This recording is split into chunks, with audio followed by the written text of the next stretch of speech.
Hey, you know, in the middle of just messing around on the camera, I've upgraded my camera, my laptop camera, and the upgrade means that it takes better quality nighttime vision pictures, be it film or just general pictures. And the thing is, I don't really mess around and take pictures of myself. But the reality is that when I was 18, I almost became a model. And ever since, I've been like so thankful. This is how bad comes out of good, because good comes out of bad. Because I was so insecure and thought I was so fat and ugly at 18 after just being operated on, and after the operation, I had bulimia. I did. It was awful, an awful time. But the truth is that before the operation, I also had a lot of problems. I just wasn't consciously aware of them yet. And then I wasn't even properly for years after the operation. It was just that I knew that I was the same weight my whole entire post-puberty life after the operation. And then suddenly I had the operation, and all I thought was, well, don't get me wrong, I thought I was kind of fat before, but I wasn't. I see pictures of myself then, now, and I'm like, wow, how could you ever have thought you were fat, Nina? But body dysmorphia is something they program into almost anyone, especially people who've been specifically targeted, because I see everyone as programmed. It's just as very varying degrees of programming. So anyhow, I've gone blank. My new camera, I was just messing around taking pictures of it, and then I realised, it's so ironic, because actually I'm like a natural model from the point of view that if I take a picture of myself and I don't try, so this is going to be so embarrassing, should I really try and do it? Point being, you don't try. But I was just messing around on the camera, taking pictures of myself, which I haven't done since the very first day I got this computer. Where I messed around on the camera and took pictures of myself, because it's like, wow, I'd never had a laptop before or anything which took pictures. And the whole reason why I bought this was because I wanted a decent camera on it, because I only got this in 2014, and by that point in time I'd already started to do videos of myself. I mean, I started that in 2013. Anyhow, noisy car. So I'm just like, doing nothing. But it's all in the eyes. And then I tried to pose for a couple because I wanted them to be nice pictures. And what went from being organically nice pictures became horrible immediately. And so then, whilst that was going on, I thought to myself about top models. And no, I'm not putting myself in any kind of league. It's just that momentarily I lived something and I could relate. I used to watch Tyra Banks's model thing that she does, or she's done for years. Got to be at least 10 years, because I haven't even had a TV of my own in my own home for 8 years almost. Top Model, I think it's called. And because back then in my 20s, I still thought the reason why I never became a model was because I didn't have enough confidence. But I also was really also by then aware of the fact that to have been a top model is just a glorified clothes horse. But in those programs, they used to talk about the eyes, and it just sounds so silly what I'm talking about now, because all it really was I was just messing around, because I'm not someone who changes the profile picture very often, but I do like to have one at least 6 months in date. It would be like really bizarre to like have one from like, I don't know, from when you think you look nice, and never to update it, because to me growth comes from within. We don't like...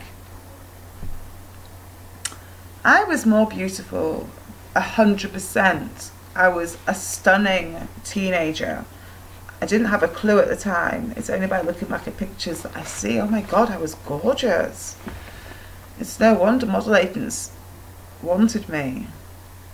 And thank God, God stopped me. You know, I thought it was just my confidence, but it wasn't just that. I never was not going to do it. I always thought, well, we'll see. Maybe 6 months I'll do it. And now I'm like, oh my God, thank you so much. Well, I have been for years. I had no idea that I was once gorgeous. And then the problem in life is you can realise you're broken and realise your problems for 20 years maybe, and you'll always, or even just maybe, I won't go too much because I'm going to run out of time, but yeah, maybe say for 20 years you look back on what you were and think, oh, I was so gorgeous. But my life's taught me the people who thought that were really ugly on the inside.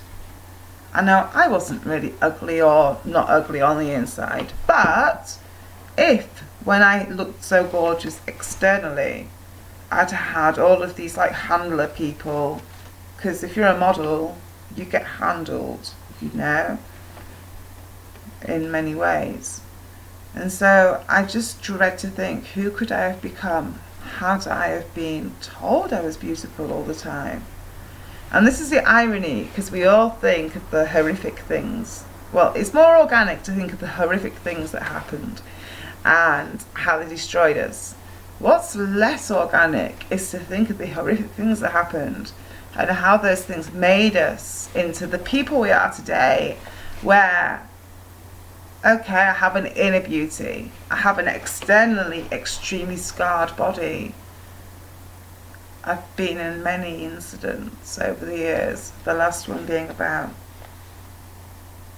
2000 and, oh God, I can't remember the exact year. But at the point in time it happened, I had scars everywhere but my face. And I just remember laying on the floor with the horse's legs right in front of my face and praying to God, please God, no. Please, please, not my face as well. Because at that point in time, I didn't think I was ugly, I didn't think I was beautiful. I was just glad to have what I had. I'm going to start crying, can you believe it? But I'm not going to, because I'm sucking it up, sucking it in. Yeah. It's devastating when your whole body's become scarred.